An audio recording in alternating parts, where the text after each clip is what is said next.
주님께서 여러분과 함께 요한이 전한 거룩한 복음입니다.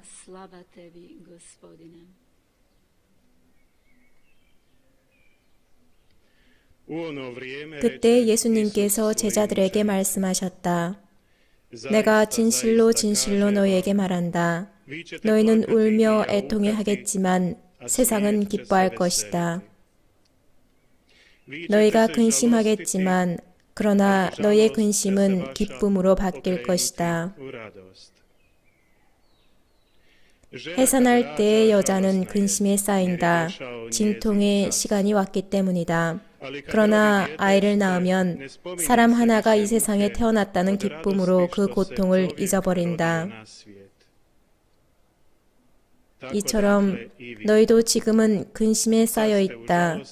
그러나 내가 너희를 다시 보게 되면 너희 마음이 기뻐할 것이고 그 기쁨을 아무도 너희에게서 빼앗지 못할 것이다. 그날에는 너희가 나에게 아무것도 묻지 않을 것이다. 주님의 말씀입니다. Slava tebi, Kriste.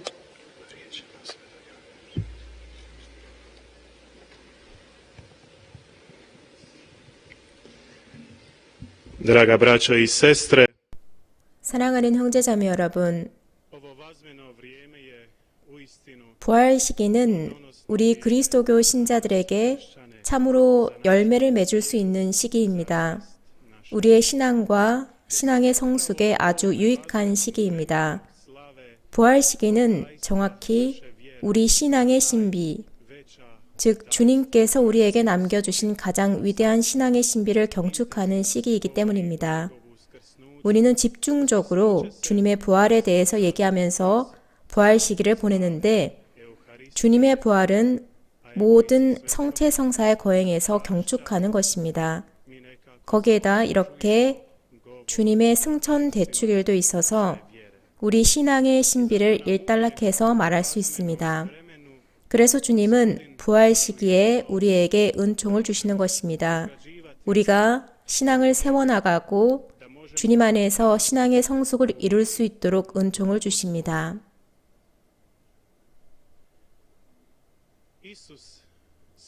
예수님은 당신 제자들에게 그들이 듣고 싶은 말씀을 하신 것이 아니었습니다.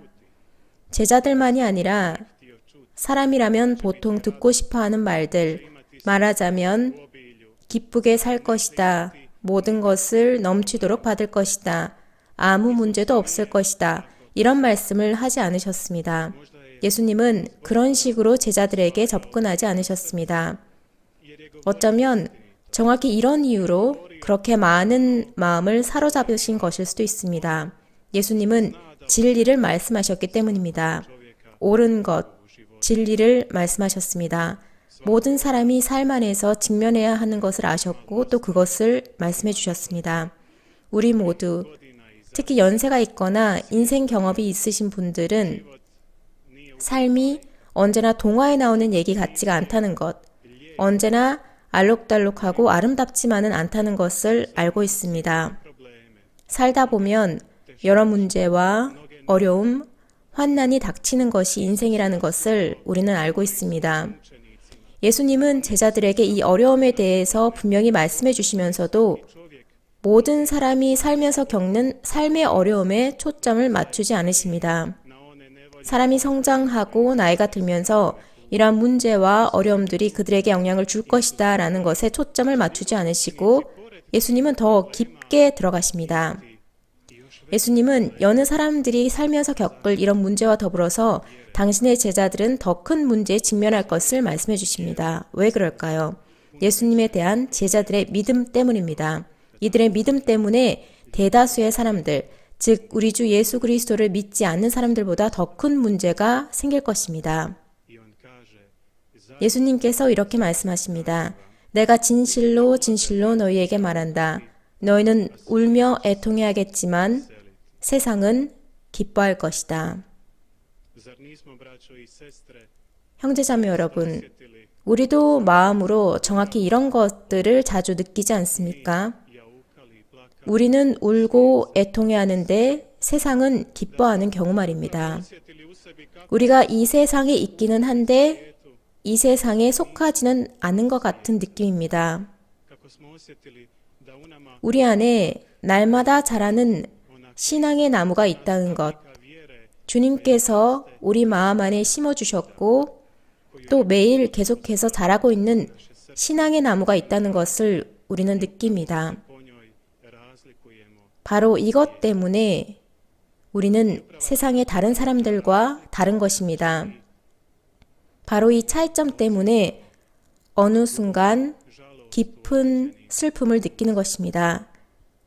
Ali pored te žalosti, 그런데 pored svega toga, 이 슬픔 외에는 nešto ne 그 모든 것 외에 다른 사람들, 즉 예수 그리스도를 믿지 않는 사람들에게는 없는 것이 우리에게 있습니다.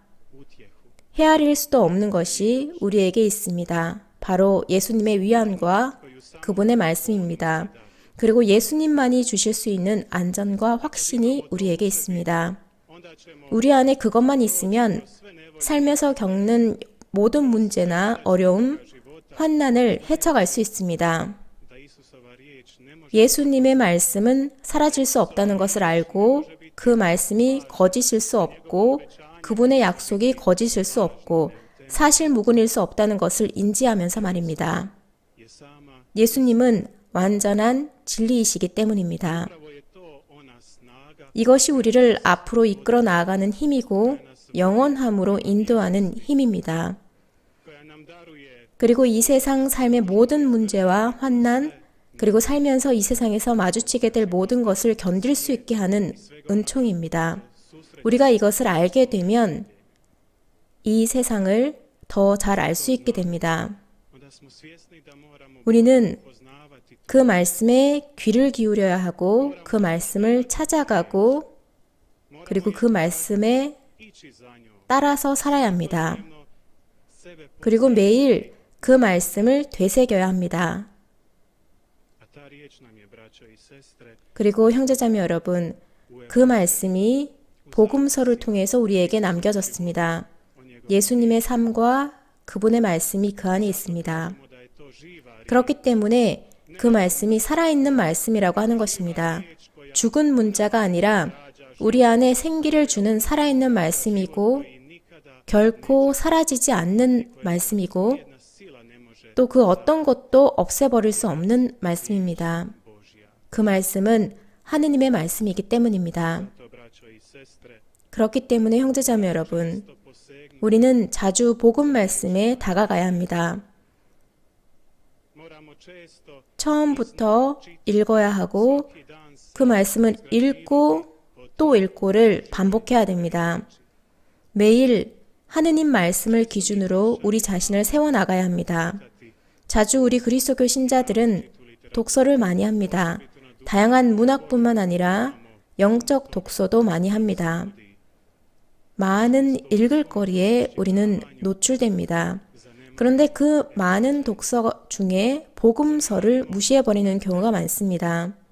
ono na čemu 우리가 신앙을 세워야 할 기반을 무시해버리는 것입니다. riječ.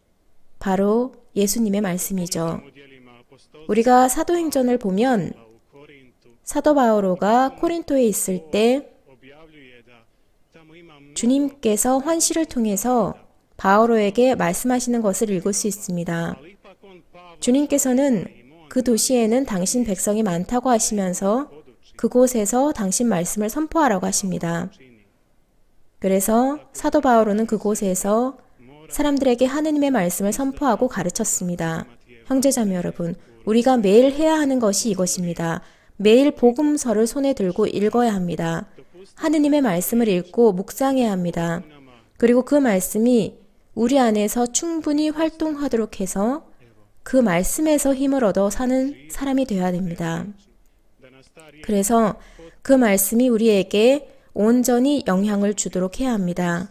그러면 우리가 참으로 그리스도에 속한 사람이 되고 그렇게 될 때 세상과 다른 사람들을 어떻게 대해야 할지를 알게 됩니다. onda ćemo znati 그리고 언제나 진리의 편에 설 줄 알게 되고 스스로도 진실된 사람이 될 수 있습니다.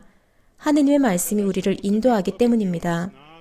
그렇게 되었을 때 우리는 그리스도께서 말씀하시는 그 힘을 우리 안에서 받을 수 있고 느낄 수 있습니다.